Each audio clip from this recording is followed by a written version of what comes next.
किया है। और इस वक्त इस काल में every single time when we talk about a blockbuster, उनकी फिल्म के ऊपर लिखा था पहले से, बिकॉज नाम में भी था BB2।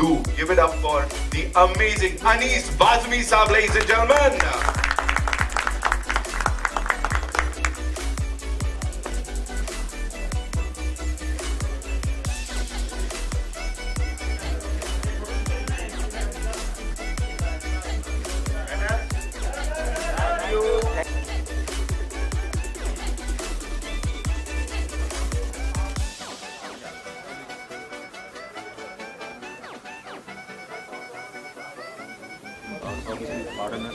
कुछ काफ़ी चीज़ें शायद नहीं पता होंगी, बट जो मैंने ट्रेलर देखा और जो एक शब्द है बेउल ऑफ हिमालय, तो एक बेसिक गूगल सर्च कर रहा था, it was talking about some remote location in the Himalayas और टिबेटन मोनास्ट्री। तो कहानी भी कुछ एक उसके पीछे से ऐसा कुछ है।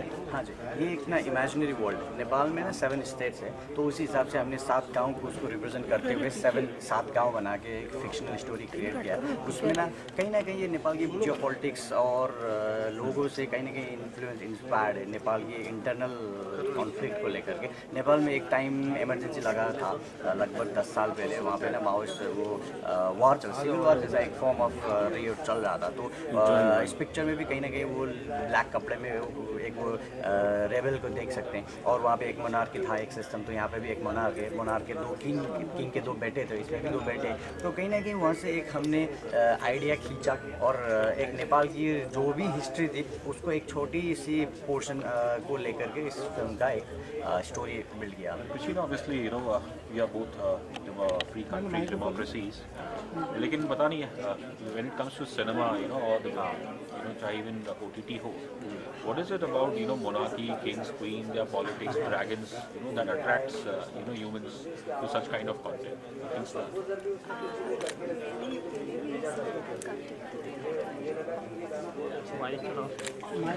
just a little if you can, loudly ma'am. Yeah.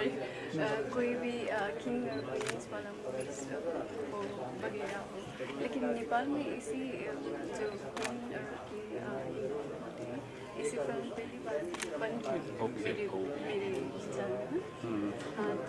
तो लोग ना फैंटेसी करते हैं कि राजा महाराजा होते तो कैसा होता और ड्रैगन्स होते तो कैसे होते। आफ्टर ऑल एक हिसाब से बोलूँ तो हाँ, फिल्म कंटेंट के हिसाब से भी अच्छी होनी चाहिए, लेकिन इंटरटेनमेंट भी होनी चाहिए साथ साथ में। नहीं तो इस चीज़ें जो माइथोलॉजिकल क्रिएचर है इनमें हम इंटरेस्ट हो जाते हैं, इसलिए हमें अट्रैक्ट करती है। तो शायद इसीलिए इस तरीके की कंटेंट ज़्यादा बन रही है, क्योंकि ये एंटरटेनिंग भी और नई भी लगती है। तो कितने सालों से फिल्में बन रही हैं, 100 साल से ऊपर का फिल्म तो हिस्ट्री है बॉलीवुड का, नेपाल का 50-60 साल का हिस्ट्री है। तो बेसिक सोसाइटी का ज़्यादा कंटेंट देख चुके हैं। तो अभी मेरे ख्याल से ज़्यादातर इंडस्ट्री ऐसे मिथोलॉजिकल पार्ट पर अट्रैक्ट हो रही है। ऑब्वियसली एक दर्शक की बतौर अगर पूछूँ, जैसे मेरा जब 80s में हुआ था, और जो उस समय हिंदी सिनेमा जो 80s और 90s का था, तो there was lot of stereotyping and unfortunately even people of Mongoloid features they were also stereotyped in our films.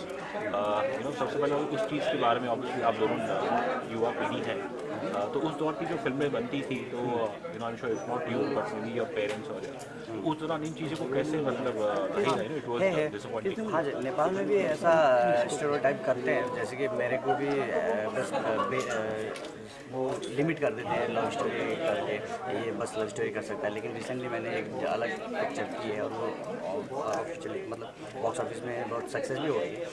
ऐसा होता है जैसे कि कम्युनिटी को रिप्रेजेंट करने वाले लोगों को पर्टिकुलरली, जैसे कि नेपालियों को हिंदी फिल्म में ज़्यादातर वो वॉचमैन है इधर उधर का स्टेरियोटाइप करते हैं ना, लेकिन अब का जनरेशन ऐसा नहीं। 80s में था, 90s में था, अब का जनरेशन अवेयर हो चुकी है। तो किसी का सेंटिमेंट, कास्ट क्रेडिट को हर्ट करने की कोई भी चेष्टा नहीं करते। अभी वो मेरे ख्याल से आज के दिन में वो कमी है, लेकिन जब मैं था वहाँ पे देखता था, और ऑडियंस को ना लगता है कि कोई भी कास्ट कुछ भी कैरेक्टर कर रहा है तो उनको अलाइव फील करते हैं। जैसे कि अमरीश पुरी सर को किसी ने झापड़ मार दिया था, क्योंकि मैंने जहाँ पे पढ़ा था, क्योंकि उनको ना एक औरत आके बोलेगी तू कितना तंग करता है हीरो को, तो उनको ये रिलेट करके आया था ना। तो ये एक हिसाब से सक्सेस भी है, क्योंकि अपना कैरेक्टर अलाइव फील कर रहे हैं लोग, तो ये सक्सेस भी है। लेकिन इसमें ना वो बस लिमिटेड टू दैट पिक्चर ही रहना चाहिए अभी। लेकिन उतना ज़्यादा दिक्कत नहीं है मेरे ख्याल से। Krishna, would you like to add? And you can speak in English, whatever you're comfortable.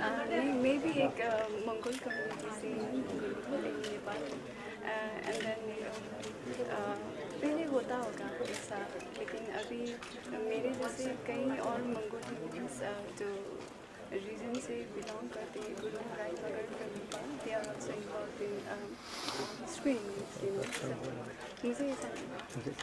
And obviously, coming to India, obviously, Hindi cinema has its influence in Nepal. लेकिन आज के दौर में मैं आप दोनों से not as actors, but I think Hindi cinema is currently going to evolving. और आज के दौर में मतलब कोई कह नहीं सकता कि क्या फॉर्मूला चलेगा, ये चलेगा, वो चलेगा. And for a superstar like you, I think it's also kind of a risk, while it's a privilege to come to India. तो आप कैसे देखते हैं, हिंदुस्तान की आज की दर्शक को? Yogesh sir please. After Covid एक फेज चेंज हो गया, जो आपने बताया, OTT पे ज़्यादा एक्सपोजर मिल गया, वर्ल्ड सिनेमा को ऑडियंस को एक्सपोजर मिल गई। यहाँ के बस यहाँ की नहीं, नेपाल की ऑडियंस की भी फिल्म लिटरेसी ग्रोथ हो गई। अभी उनको ना एक जो भी एक हिसाब के पिक्चर उनको इंटरटेन कर रहे हैं, अभी नहीं कर रहे हैं। तो मेरे ख्याल से इंडियन ऑडियंस के साथ भी वही हो रही है, और उनको ज़्यादा से ज़्यादा नई टेस्ट एक्सपीरियंस करनी है। तो this is the right time to introduce ourselves in Indian market और इन हिंदी सिनेमा पे अपने आप को इंट्रोड्यूस करने का this is the right time मेरे ख्याल से, क्योंकि ऑडियंस को नई चीज़ एक्सप्लोर करनी है। अभी वो उनके पैटर्न दिख भी रही है। तो हिमालयन सेटअप जिस रीजन को हम बिलोंग करते हैं, तो वहाँ की पिक्चर अभी तक आई नहीं है। तो मेरे ख्याल से ये आई प्लीजिंग रहेगी, और इंडियन ऑडियंस को अप्रोच करने के लिए ये सबसे बेस्ट टाइम रहेगा मेरे ख्याल से। सर एग्जैक्टली सेम लाइक पहले बॉलीवुड में अगर हम देखेंगे, अभी फिलहाल जैसे पुष्पा हो जाए या कि RRR, ये जो साउथ मूवीज़ जो है वो ज़्यादा ब्लॉकबस्टर्स जा रहे हैं, और जो नॉर्मल बॉलीवुड रिलीज जो हो रही है वो इतनी नहीं चल पा रही है। तो अभी एक नेपाली फिल्म एक बड़े पोस्टर पर रिलीज़ हो रही है, बड़े पर्दे पर रिलीज़ हो रही है, तो उसको लेकर क्या एक्सपेक्टेशंस और होंगे? मेरे ख्याल से ना know army can NID time has come. जिस सोच की टाइम आई है उसको आर्मी भी रोक के नहीं रोक सकती। अगर प्रेम की 3 एक आइडिया है, जिस आइडिया का टाइम आया हुआ है, तो कोई भी चीज़ उससे रोक नहीं पाएगी। तो ऑडियंस के पास है, ऑडियंस के जजमेंट पे डिपेंड करेगा। अगर उनको लगता है कि हमें हिमालयन रीजन को समझना है, देखिए पिक्चर बस पिक्चर नहीं होती, उसमें म्यूज़िक होती है, आर्ट होती है, कल्चर होती है, ये तो सारी लिटरेचर की मोस्ट मॉडर्न आर्ट फॉर्म होती है पिक्चर। तो उनको अगर स्टडी करना है, किसी को समझना है, लोगों को समझना है, अगर उससे ऊपर हम तो नेबर्स भी हैं, तो हम तो इंडियन ऑडियंस को इसी तरीके मीडियम से समझते हैं। अगर हमको समझना है तो ये पिक्चर आपको एक बेहतरीन मीडियम हो सकती है। योगेश सर, इस हिसाब से sorry sir, Yogesh sir as a producer आप क्या कहना चाहेंगे सर? मेरे लिए बहुत खुशी की बात है कि मैंने हर लैंग्वेज की फिल्म की, और अभी नेपाली फिल्म से जुड़ा हूँ, और अभी तक 40 साल में 1 लाख मूवी का मैं हिस्सा हूँ। तो बहुत अच्छी फिल्म है। मैंने इनका जो देखा था लुक, स्टोरी और एक्शन, और जो एंड और जो इमोशन और जो भावनाएं जोड़ी है और जो लव जुड़ा ये फिल्म है, वो मेरे दिल को टच कर गया। तो आई होप कि ट्रेलर भी सबको पसंद आया, फिल्म भी पसंद आएगी, और पब्लिक उसको पॉजिटिव रिप्लाई करके अच्छा रिस्पॉन्स देगी।